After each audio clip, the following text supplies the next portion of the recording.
Want to grow in your faith? Grow a field of clover. Confession, life, Our Lady, vocations, Eucharist, and revealed word.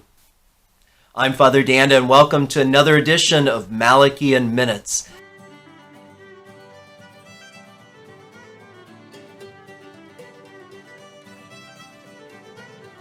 This week we're talking about confession and about what a beautiful and wonderful sacrament of God's love and mercy this really is. I am so humbled to have been called to be a priest and to be part of this sacramental experience for so many. Of course, confession has been an important part of my own life, my own journey of faith, my own becoming who God wants me to be. And even to this day, I try to make an examination of conscience and get to confession once a week, if at least once a month, so that I can be ready to cooperate with God's love and mercy.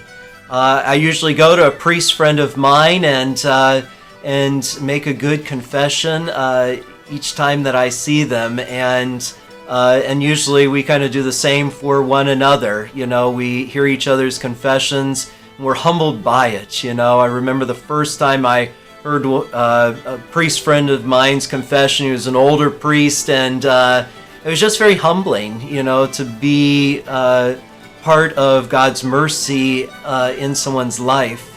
You know, and I feel that every single time I sit in the confessional to be there for people in what's a very important moment. People who have been away from the church for 30 years, or people who are just struggling with the same sin, or people who are just trying to grow in their faith and just need to be cleaned and cleansed of those sins, you know.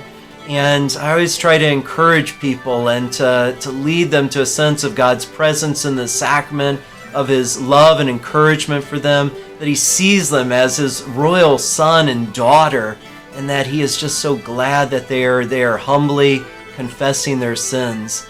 And it's a moving experience as a priest to sit there and be entrusted to that great gift of our faith, to welcome people home to our faith, to encourage people in their struggle to grow in their faith and against sin and against the fight with sin.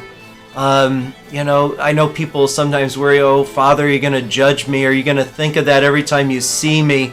And the answer is no, not at all. You know, I hear sins that I've committed. I hear sins that I struggle with as well. And after a priest, you hear so many confessions, so many different sins, you really just don't remember it. It just all kind of goes in one ear and out the other as you're administering this wonderful sacrament. All you really remember is the peace that you see the person leaving with, and the sense of God's presence and forgiveness in their life, and that sense of joy that you were able to be a part of that.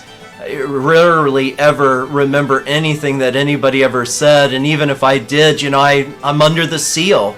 The church takes confession very serious. I can't say to anybody anything that you told me in that sacrament, and we priests, we take that very serious because we know what a powerful experience that it is, and that Jesus meant for it to be when He breathed on His apostles and told them, whose sins you forgive are forgiven them, and whose sins you retain are retained.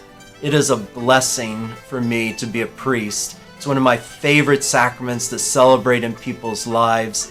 And I hope, you know, despite many fears that you might have, you may rediscover, reuse, commit yourself once again to this beautiful sacrament of God's love and mercy. If not with me, with another priest or in the surrounding areas, but go to confession. Experience God's love and mercy. May God bless you and keep you.